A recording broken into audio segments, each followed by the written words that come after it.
Result ಅನ್ನ ಮೇ 1ರಿಂದ 7ನೇ ತಾರೀಕಿನ ಒಳಗಡೆ ಬಿಡ್ತಾರೆ ಅಂತೇಳಿ ಗೂಗಲ್ನಲ್ಲಿ ವರದಿ ಬಂದಿದೆ ನೋಡಿ. The Karnataka SSLC exam 1 released 2026 is expected to be declined in early May 2026, likely between May 1 to 7. ಅಂದರೆ ಮೇ 1ರಿಂದ 7ನೇ ತಾರೀಕು ಒಳಗಡೆ SSLC ರಿಸಲ್ಟ್ ಅನ್ನೋದು ಶೋ ಆಗುತ್ತೆ ಅಂತ ಹೇಳಿ Karnataka school examination and assessment board ಕಡೆಯಿಂದ ಒಂದು ವರದಿಯನ್ನು ಬಿಟ್ಟಿದ್ದಾರೆ.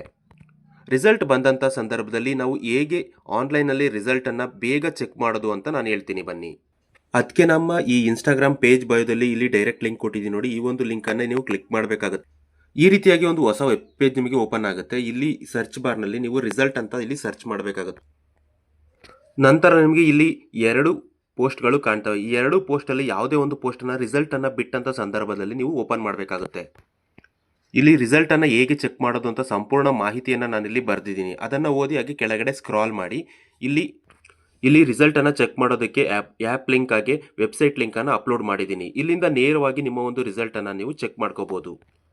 ಈ ವೆಬ್ಸೈಟನ್ನು ಓಪನ್ ಮಾಡಿ ನಿಮ್ಮ ಆಲ್ ಟಿಕೆಟ್ ನಂಬರನ್ನು ಹಾಕಿ ನೀವು ರಿಸಲ್ಟನ್ನು ಚೆಕ್ ಮಾಡ್ಬೋದು. ರಿಸಲ್ಟ್ ಅನ್ನೋದು ಇನ್ನೂ ಕೂಡ ಬಂದಿಲ್ಲ. ಮೇ 1ರಿಂದ 7ನೇ ತಾರೀಕಲ್ಲಿ ಬರುತ್ತೆ ಅಂತ ನ್ಯೂಸ್ ಇದೆ. ಹೆಚ್ಚಿನ ಮಾಹಿತಿಗೆ ನಮ್ಮ ಒಂದು ಪೇಜನ್ನು ಫಾಲೋ ಮಾಡಿ.